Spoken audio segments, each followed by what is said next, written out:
gifts and, taking care of other people. Kind of a very selfish reason, isn't it? But it's just that, and the fact that it's in the summertime. When I was young, you go to school and you have 4th of July off. And it's just kind of all about summer, which is, and of course when we're in Arizona here, it's like summer's not the greatest time of year, but it's pretty good. Actually, I was hiking this morning, and I was just coming back from the hike, coming down the hill, I guess you could say, and I didn't see anybody, all day, because obviously it's kind of hot out. And all of a sudden, this guy comes walking behind me, and I knew he was there. I spotted him, a little bit before, so I thought, well, I'm going to keep my pace up so he doesn't have to pass me. And before long, I could hear him right behind me, And I turned around, and he said, I said, come and walk by, pass me up if you want to. And I figured out the reason why he walked so fast is because he was about 7 feet tall and his legs were about this long. He was like a gazelle, And instead of passing me, he just started talking. And really nice guy. I was really, usually, if you're hiking alone, you let the guy pass, and then you just kind of go on your own, because that's your intention, to hike on your own. And I've never done that before, finished the hike with a complete stranger. And really nice guy, Walt is his name. And he said that he usually hikes with his wife, but she was running, I guess sometimes they run some of the trails, and she was running and she hit her foot against a rock or something like that, so she couldn't hike that day. He said they're going to try it tomorrow, though. Maybe she'll feel better.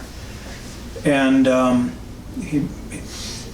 we were just talking about how much he loved the desert, how much he really liked the flowers and the change of the seasons for the desert. He said it's a little dry now, but that's supposed to be like that. I said, yeah. And he really made me appreciate the desert more just talking to him, just because he was so, uplifting and just a kind of, a real pleasure speaking with him. And he mentioned that him and his wife are going to go hiking tomorrow. Then he mentioned that him and his wife on 4th of July are going to take it easy, and just talking about everything was him and his wife. I thought that was really nice. But I don't even know why I'm mentioning this, but if Walt's out there, we stream this on YouTube, and so it's broadcasted. And if Walt is out there, I'm just saying hi. Thanks for hiking with me. And the next time you're out there hiking with somebody, don't be afraid to pair up with somebody. That's the moral of the story. Yeah, there's plenty of chairs there. So.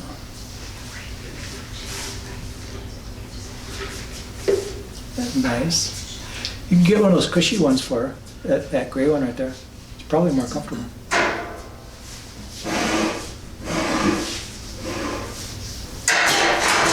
Picking out the chairs for the people. So what time of the day do you go hiking? I got a late start. I got out there about 10. Got done about 11:30, I guess. Or no, 9:30. 9:30 to 11:30, something like that. And you're hiking in South Gilbert, down south? Or Santan. Here? Yeah. Oh, Santan. Santan Mountains, yeah. Yeah. So if you're ever out there, look for me. I'll be out there. Try to catch you. Be out there somewhere. For you and for Walt. And Walt, yeah. Walt. And sometimes me. And sometimes Terry. Yeah. Well, most of you know how we do the evening. We will be done here at 8:30. I warm everybody up a little bit by talking, and then we start usually about 20 after 7, and then we have a little bit of a guided meditation and then a silent meditation. And the meditation's done at 8 o'clock, and we open it up for discussion, maybe questions, about meditation, about the practice, spirituality, or anything, and then we'll be done here at 8:30, and you can go home and start your holiday. I have to keep an eye on the clock here.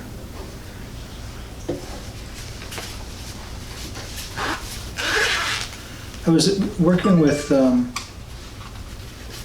somebody the other day, and we were talking about freedom from suffering, and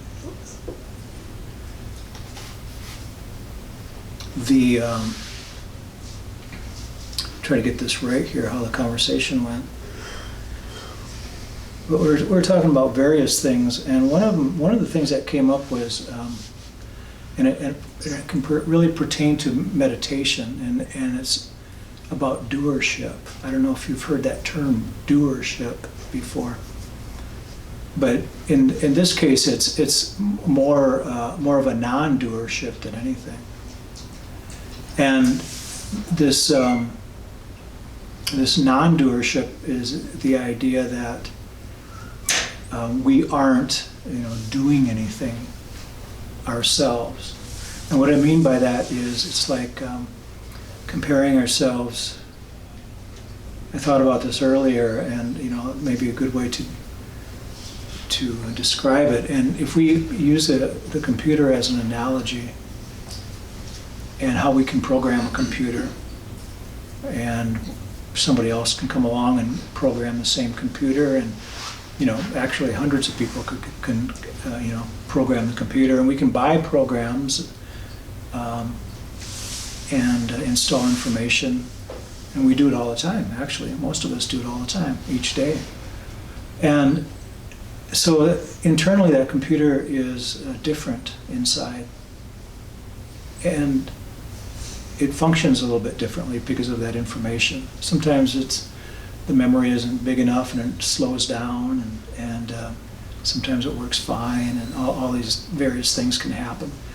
Most of us know how, if we've ever had computer problems, how they work and that kind of thing. And with that computer, we can unplug it and we can take it someplace else and plug it back in, and it works, if the electricity current is the same. And or we can even take the hard drive out and put it in a different computer, and it works. And so to think in terms of the programs and information that's put in that computer, and to compare it with humans, with ourselves, and how we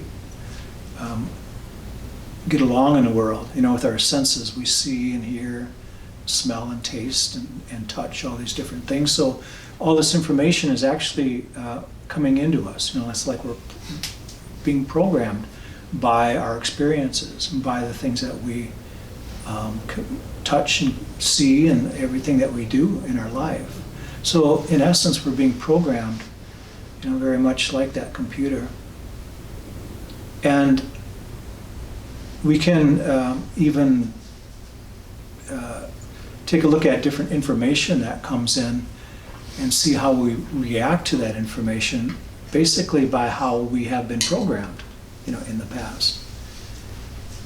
For example, somebody might say something to us that can kind of stir things up for us, so to speak. And if we felt like that was a personal attack on us, it would be pretty annoying for us. But if we felt that it wasn't that person's fault, and it wasn't my fault, it wasn't, it was just these different circumstances coming together, that person said these things to us, and that it wasn't really meant for us as a personal attack, that would change things altogether. That would change our opinion of it and our view of it. And so and that's based on our past programs, how we've been programmed. I'm trying to make this as simple as possible here. And the idea of this non-doership, or that we are the non-doer, is very much related to this programming, and how when something happens to us, some experience happens, that it is a combination of many, many different things coming together, actually coming together, and coming together with us, as a human being, so that information comes inside. But when we look at these experiences, it's not coming from one single individual area. It's coming from many different areas. All these causes and conditions coming together, and then they kind of collide with us, and that's our experience. And so when we look at these things, we can see that it's not really us as an individual that's causing this experience or even having this experience. It seems like it sometimes, but it isn't the individual that is doing any of it. It's the causes. It's just like if we put all these information in a computer, it wasn't the computer that was the doer of that. The computer didn't ask for this information. It just happened. It just went inside. In the same way with us, when we get information even from the time we're in the womb, and in past lives or whatever, throughout our entire experience, we have this information coming at us, but it's not necessarily directed, at us personally. It's just all these things coming together and coming into this experience, what we call an experience. So there's really no individual behind it, and that's why in different Buddhist teachings and non-dual teachings, they say that we're empty of individual existence. A lot of us have heard the term emptiness, and that's what they're speaking of. And so that it has everything to do with karma as well. When we go back and look at that computer, we can, like I said, we can plug a computer in different wall, we can turn it off and turn it back on, and the information is still inside. And we can even take the disk out, like a computer disk, or an external hard drive, for example, and put it into another computer, and the information is right there. And if we can compare that with our karma, our karmic experiences, especially from the standpoint that the Buddha said, the only thing that goes from this life to another life is our actions, which is our karma.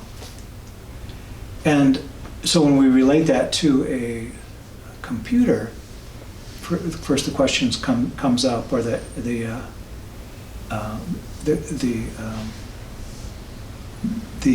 idea that the computer has this hard drive, this physical thing that we can see, and we don't, because we can't see karma. We can't see the result of these actions. We can experience it, but we can't see it. And the only thing we can say in relation to that is that there's some type of source. Not anybody keeping score, but there's like a source that is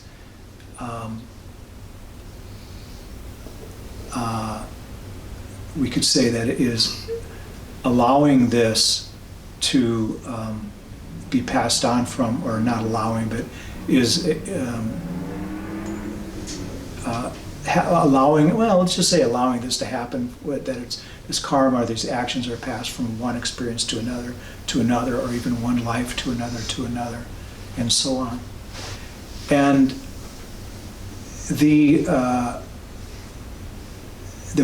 and then the idea gets like, what is the source? Some people might call it by different names. And the Buddha said that he didn't say that he didn't denounce that there was not a God, for example, but he said that teaching of a God will not lead us out of, directly out of suffering, out of the kind of suffering that we experience. He said because because again, it's that type of thing that we do not see, that we can't tangibly touch. And so that's why I'm just calling it the source, we could call it God or whatever we want, but it's almost as if somebody's in charge of that karma, that goes from life to life. But the reason I'm bringing this up is because the non-doership is something that we can experience and practice in our meditation, that we are just resting, that we're actually stepping back and allowing ourselves to say that this is okay, everything's fine just the way it is, and that we're not asking for anything to be different in this moment. Just imagine if we had 100% acceptance for the moment, for everything that's happening at this moment, or let's just say during our meditation practice anyway. It's not easy to do. When we have an itch, we want to itch it. We're not completely accepting it, and there's nothing wrong with doing that. But we want to do it mindfully. We want to, know that we're itching an itch.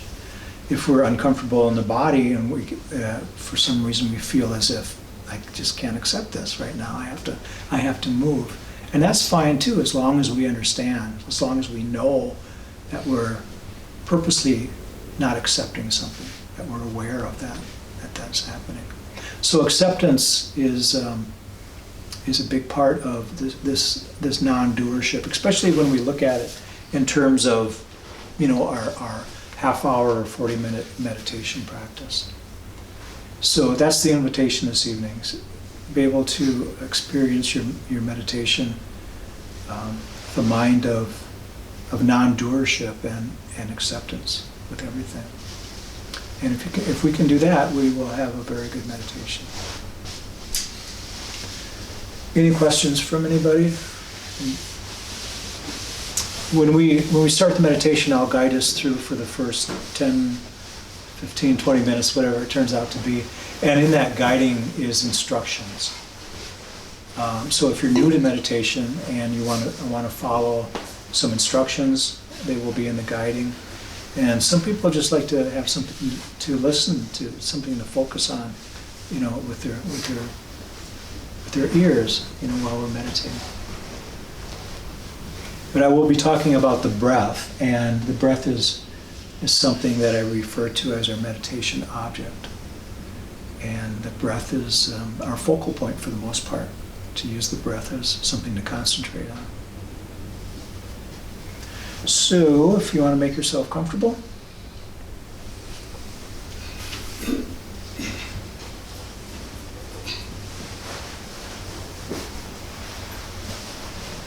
just try to relax into the moment as much as you possibly can.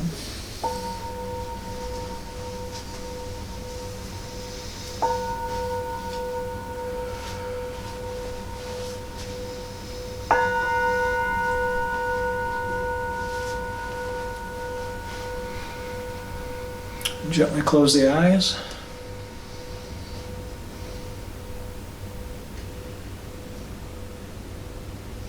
Bring your attention to the body.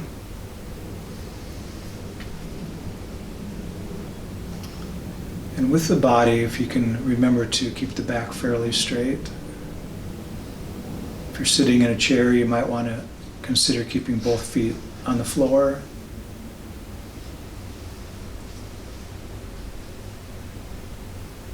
Some of us might do well by reminding ourselves to lift the chin a little bit and keep it lifted. And most of this is just to keep energy flowing up and down or around the body. So we do need energy in our meditation practice. Without energy, we get lethargic, and in many ways we waste the moment. We get very relaxed and half asleep. And although it might feel wonderful, we probably aren't actually meditating. or at least not as deeply as we could if we have energy within the body. Another thing that brings energy in the body, of course, is the breath. And if we do get tired or lethargic, we can focus on the inhalation of the breath. Not changing the breath or anything, but just focusing on the energy that comes in when we breathe in.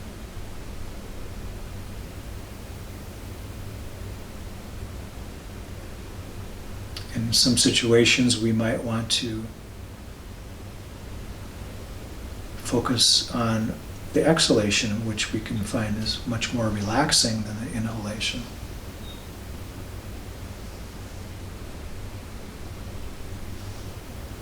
Go ahead and experiment with this a little bit. Notice the relaxation of the exhalation and how that feels. If the body is kind of wound up from the day and the mind is very busy, sometimes we want to use that relaxation to unwind and still the mind, calm the body.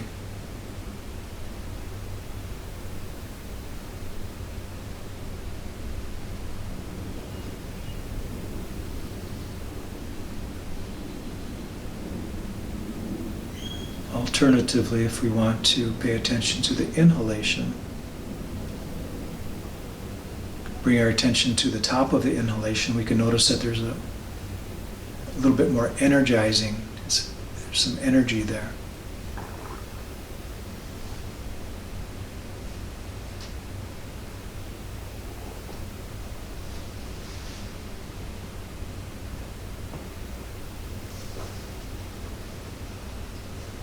And again, we're not trying to change the breath.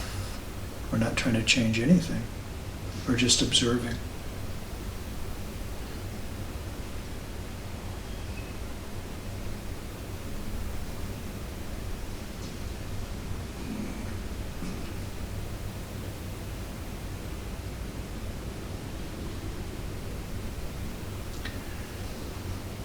So many of us are using the breath as a meditation object. We can feel the breath as we breathe in and out. We can visualize the breath.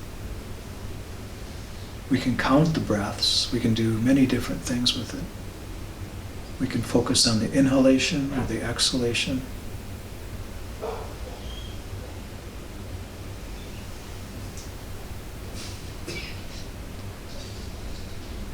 So even if each one of us in this room is using the breath, we might be using it in different ways.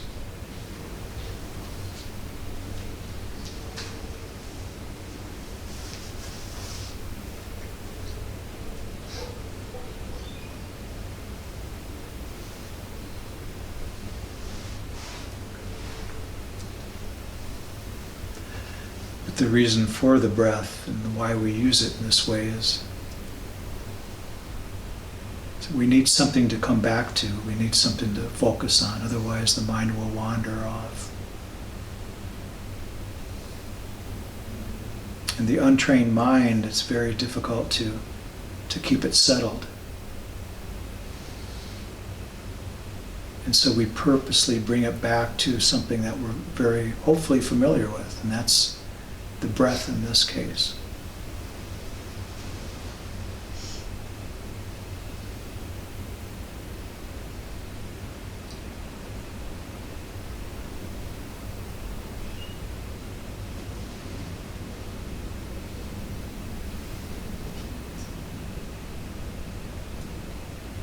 So the breath is a tool for us to bring our thoughts, our feelings, our emotions into this still place called presence.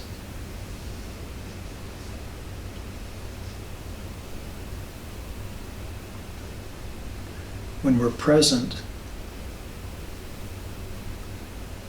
we're not making plans for the future.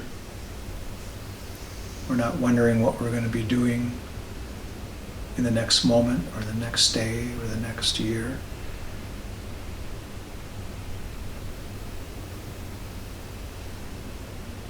we're giving ourselves permission not to worry about the future, not to be fearful, not to fix anything,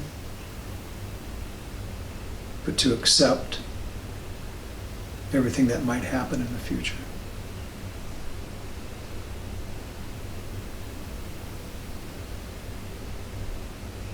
And we're giving ourselves permission not to be concerned or bring up memories of the past.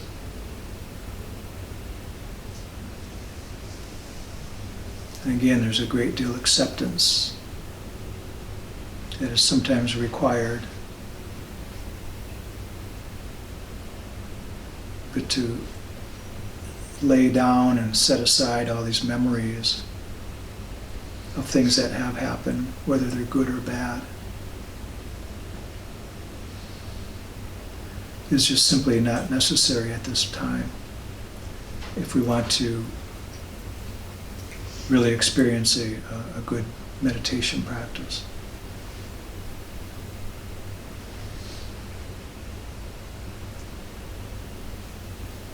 And so ideally in this presence,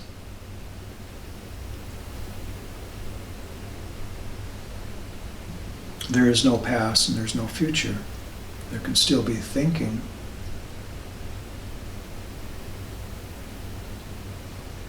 But the thoughts are more functional thoughts. Like noticing, we might notice a sound. We might notice that we're going to have to remind ourselves to come back to the breath. We might notice that the thought of reminding ourselves to lift our chin or straighten our back a little bit.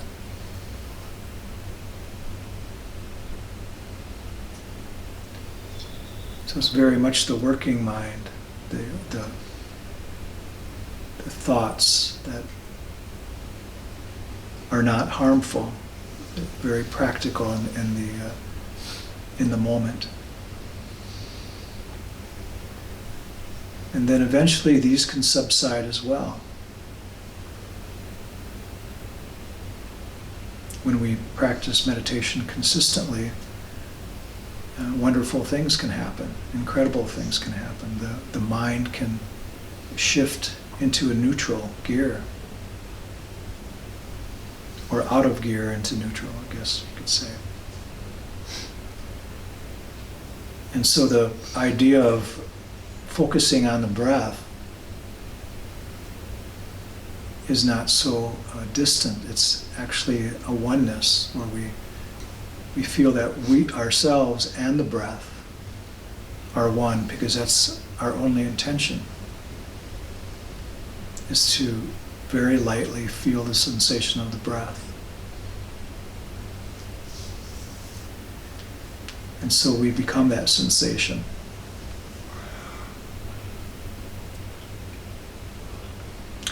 And in that is, again, the presence. And we can become very, very familiar with it. And then we realize that this is really who we are beyond the thinking mind.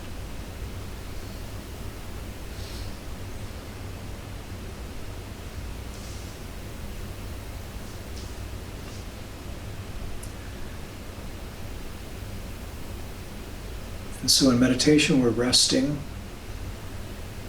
in this presence. This is, again, the non-doership. We're not asking for anything to change. We're not trying to be somebody or do anything different or have anything in the moment.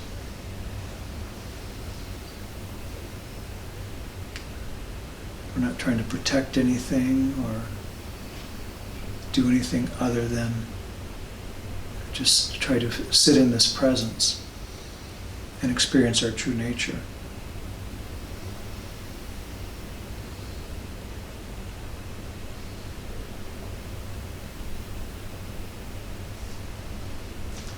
And if we can do this in our formal meditation practice, then we can more easily learn to do this in our everyday life.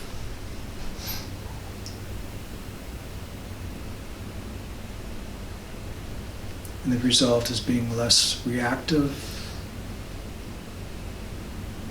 to thoughts of the past, less reactive to feelings and emotions that are seemingly happening in the moment,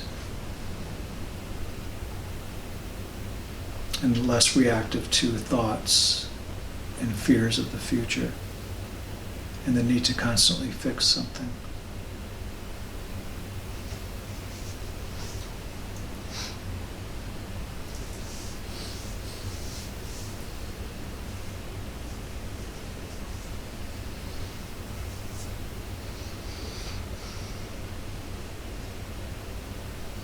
And so meditation allows us to function more by instinct and intuition than by reacting, and many times overreacting.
And we can take a little deeper than normal inhalation of the breath, bring some energy into the body.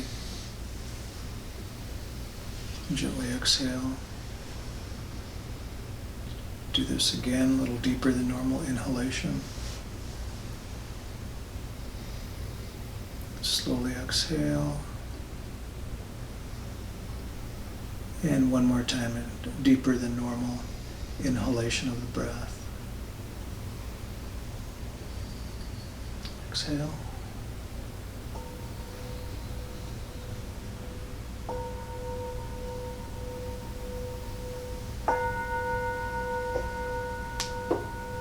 Thank you.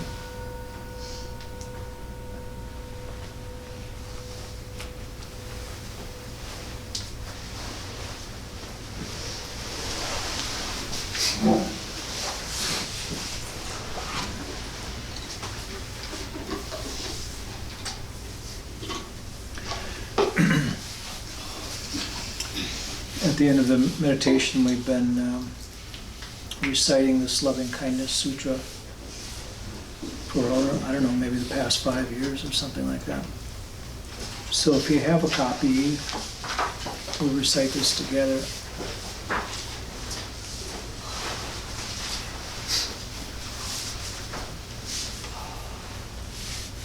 If it's too dark back there to read, let the person next to the lights know. No, it's fine.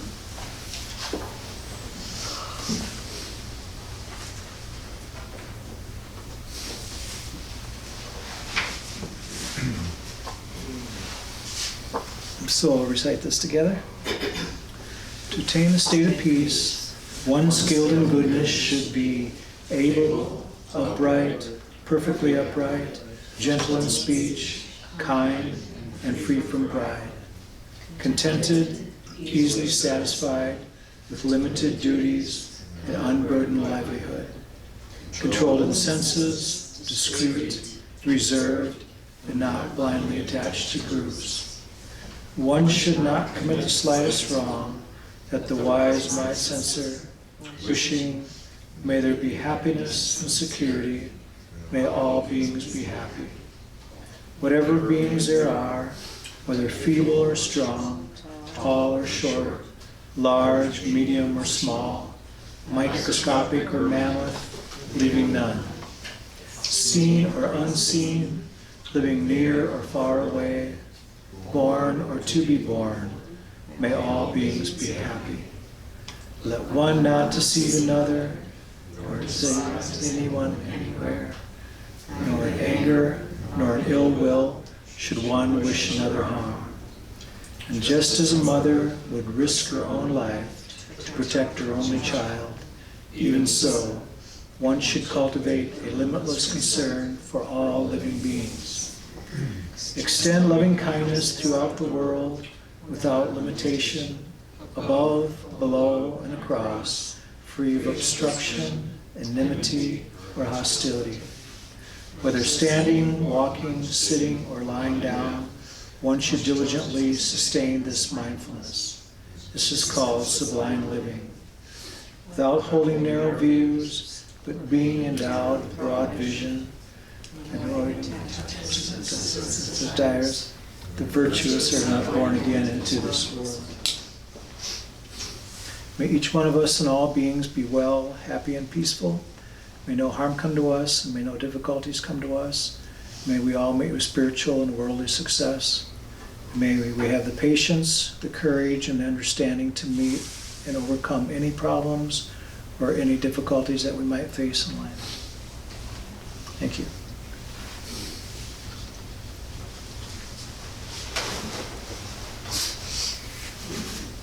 I hope everyone had a nice meditation. For some of you, it was probably long, and maybe for some of you, it was short.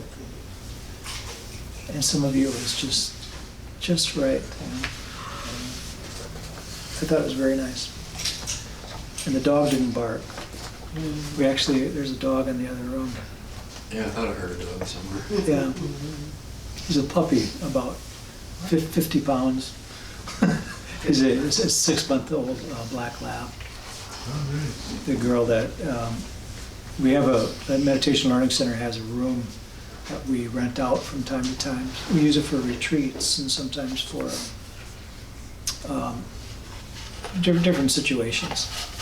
During the baseball season, we rent it out to baseball fans.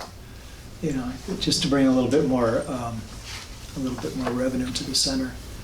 It used to be a three-bedroom home, but now it's a one-bedroom home, so we can rent that out. Do you make the baseball people meditate before the games? We should have them put their beers away and then, yeah. No, yeah, they know it's a meditation center, but they're usually out playing, you know. While I'm thinking about it, I know we ran out of these. These are flyers for the meditation program that's starting next Monday. It's a 6-week program. It's really for all meditators. It's going to be excellent for beginners because it's going to start out really easy, and then it's going to go into different concentration practices and really kind of touch on everything, even sound meditation. And Ryan Nimick is going to be teaching it. Some of you might know. He's one of the students that went through the teacher training program. And I got 6 of them here, I think, or 6 of them. So if anybody's interested, please take one. I'll have them up here, or I'll put them in Bath. But it's going to be a good program. 6 weeks. And the entire thing is $50, you know, so you can't beat the price. And Ryan is an excellent teacher. I've seen him. Did you say this was Monday or Tuesday? Monday, Monday? yeah. And that'll be here at 7. Yeah, they'll be here. And there's room. I think there's about a dozen people signed up, which is a nice number for a summer program, because you never know in the summer. But there's plenty of room for more people. And he'll be using PowerPoint and all sorts of things, you know, so it should be fun. It's a real pleasure to have him do this. He did a didgeridoo workshop here. Was it you were here for that, weren't you, Mark? I can't remember who else. So he plays didgeridoo too. And workshop was a lot of fun. Anyway, so there's some flyers here. I hope what I mentioned, you know, about meditation and about the non-doership or non-doing was advantageous for us as meditators, you know, to be able to just sit and relax and accept everything just the way it is. Very important for meditation. A lot of times people, they meditate, I hear more and more about it, where they go into meditation and then they start fixing their problems, you know. And that can be a habit. And in most cases, you know, if we set the intention that we're going to be meditating, you know, doing that fixing can be a bad habit, because we're not really meditating the way. And what I mean by that is that I have these, I think they're 8 by 3.5 garden plots, you know, by 2 by 8s. And I put soil in there and I plant the tomatoes, and I have carrots and cucumbers in there now, and a lot of peppers and garlic and onion and things like that. And if I try to keep the weeds out, you know, so that everything will grow and take advantage of the fertilizer I have in there and everything. So it's like a really good analogy for the mind, you know, if we can, you know, just pick these weeds from time to time, you know, and just kind of keep it nice. It really helps. You know, the good things grow. You know, the beneficial things in the mind grow. But with those, we have to keep the weeds out, and the best way to do that is to get the root. You know, get down there in the root, and that's what we're doing in our meditation practice. We're digging a little deeper. You know, get those weeds out of there, and it's not like it takes a lot of work for most of us to really do that. It just happens naturally every time we go into this silence. because we're doing something that the mind really isn't used to. Isn't used to doing. You know, we haven't, unless we've been meditating since we were 3 years old, which isn't likely for most of us. It takes, you know, we have to do some deprogramming, you know, to do in order to really understand that presence that I was talking about, and to be in that presence. That presence is like, it's like backing up and saying that, oh, everything is fine. Everything is fine in the moment. And just kind of recognizing that in our meditation, but also when we're outside of meditation, to be able to touch that and really kind of bask in it. And like I say, a lot of times it's like stepping back and seeing that everything is okay. Not taking everything so serious. That helps too. You know. Relaxing a little bit. You people that have been meditating for a while, you want to say something about your practice? The camera is set up in such a way that the microphone can pick up the room sound too, not just me. So if somebody wants to say something about their practice, they can, and they'll be able to be heard, and they'll be broadcast all over the world. Think about it. How fun, huh?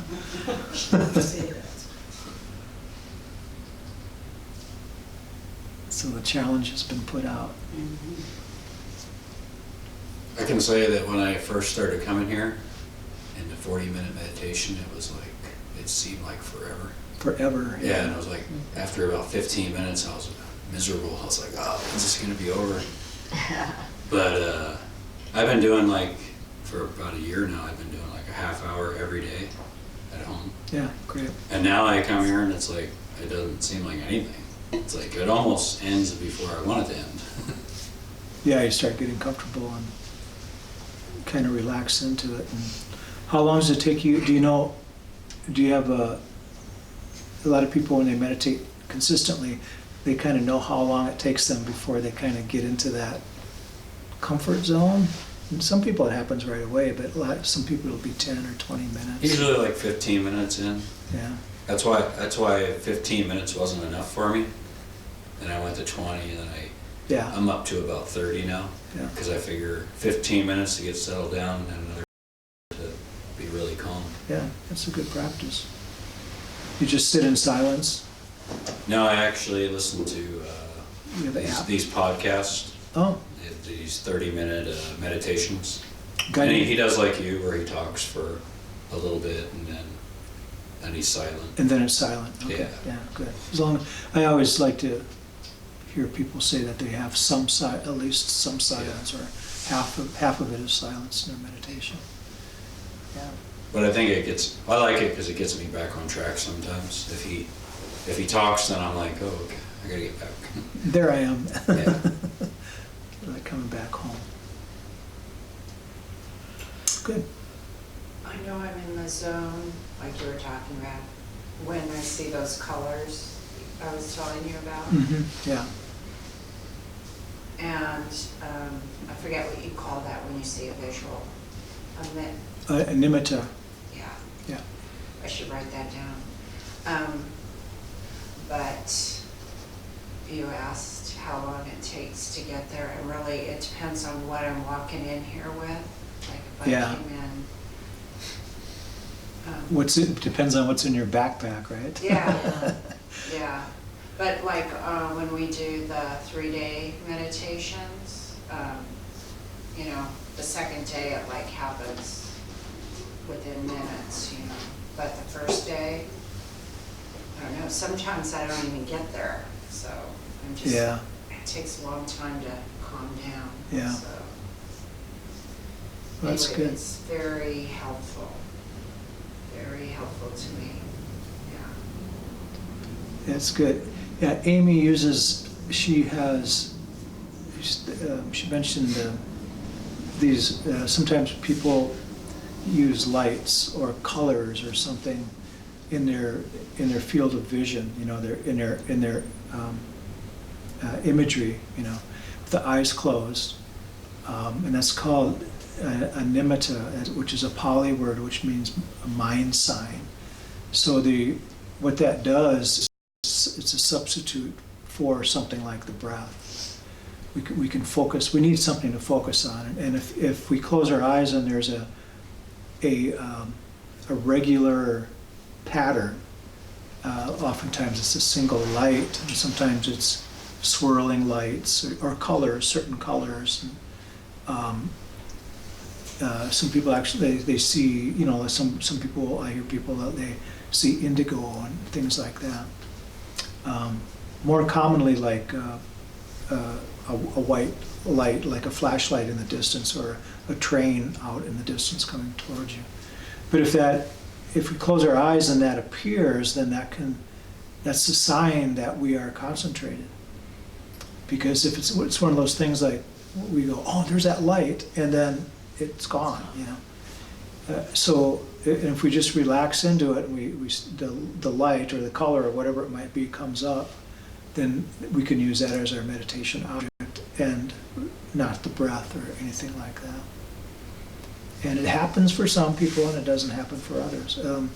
Sometimes I've had people come in here that were brand new meditators, and they asked what that light was.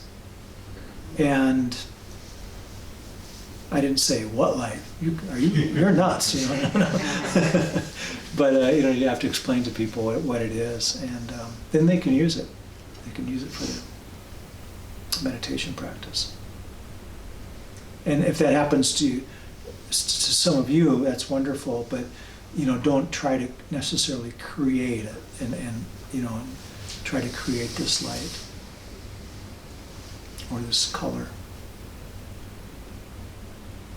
Anything else from anybody?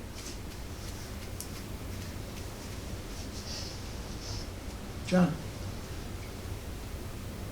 I've been meditating for about 25 years, and I switched over after I took your course here 5 years ago. I switched over to Boston, and I used to do TM twice a day, but I found this to be more effective.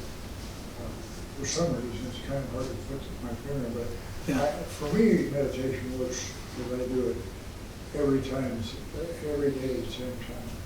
I clear my emails, I clear any phone calls, and then I meditate for 30 minutes. Oh, you do that stuff first, huh? And then you I meditate? get anything out of the way that would come in from the business and get rid of that. Yeah. And then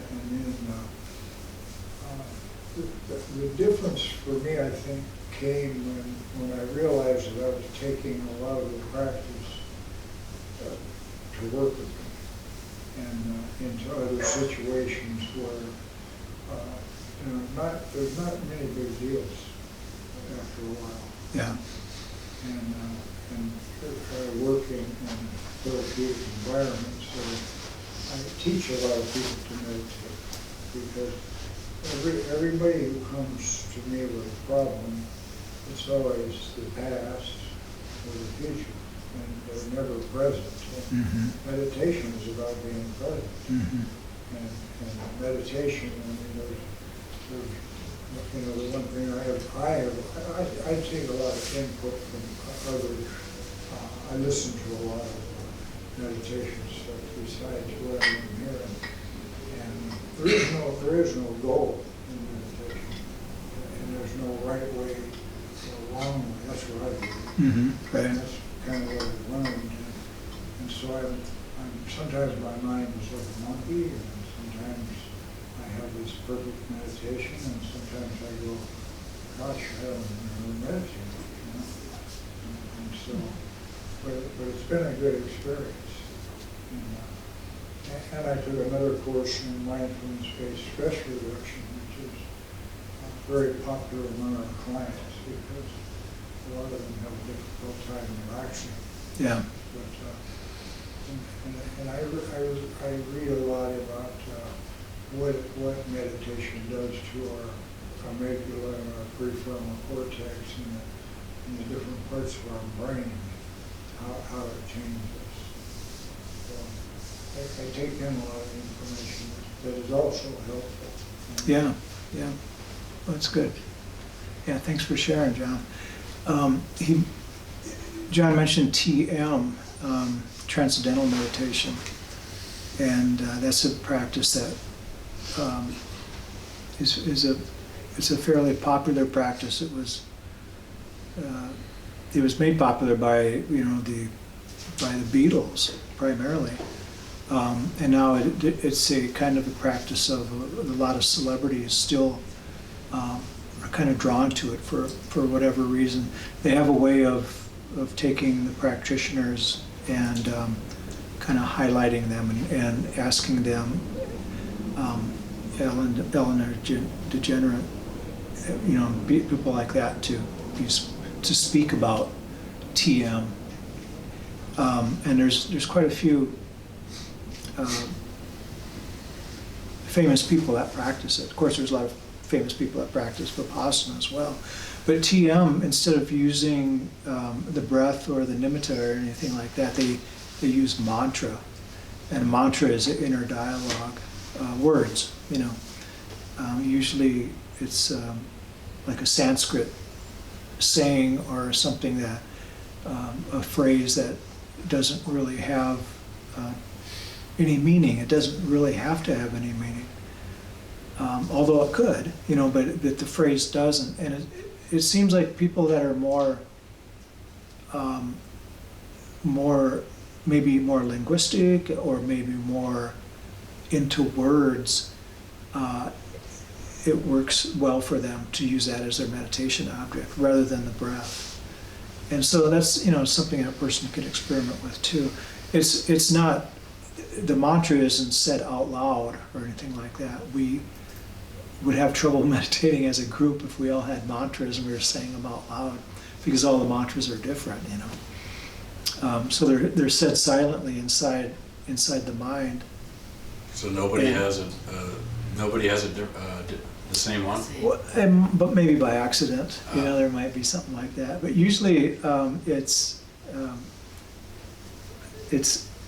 pertains to their teacher and their date of birth. So the chances that somebody would have the same teacher and the same date of birth aren't very likely. So what's an example of one? Have you ever heard one? Oh my God, Mohuda. Something like that. Just the Sanskrit words. You're not supposed to tell anybody. It's a secret mantra. So if that was my mantra, I would be out, An interesting thing about TM, it's one of the most widely studied until John Kabat-Zinn came along and started studying mindfulness and brought it into the secular. But they did an interesting experiment that's documented.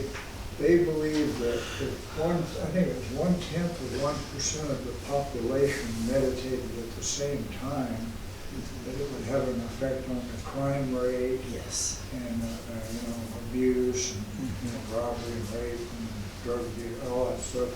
And I think they picked a city back east, like New York or something. And they had DC, I think it was. Was it DC? Yeah. And you can find the thing on it, find it but you can Google it, and they actually demonstrated that during that, I don't know what length of time it was, I don't recall, 3 days or something. But that all the crime rate and everything did go down. It did, yeah. If you go online and look at a lot of the studies that have been done on meditation, a lot of them come from the TM, movement. They do charge for basically they charge for the mantra. They charge $1,000. And in some cases about $1,000. Back then it was $600 when I started. It depends on a person's income too, in some cases. But they say that they use that money for research, and they do use it for some of it for research, because there's a lot that they've done out there. And why is the mantra a secret? What's the besides the money side, of course, but why? What's the spiritual or the logical explanation that That's another secret. That's another secret. Ask the questions. There's a Yeah. huge power in the words that are chosen. It just loses its power when you start spewing it, because somebody will say, "Oh, you got such a neat mantra. I wish I had that mantra. Could we trade?" You know, all this stuff go on and on and on. But They don't have an eBay for mantras where you can trade them and sell them. you can't. They're secret. How can you Consignment trade store. something that is yours? I'll give you one Because- for $10. Uh, The way they lost me with TM was about flying.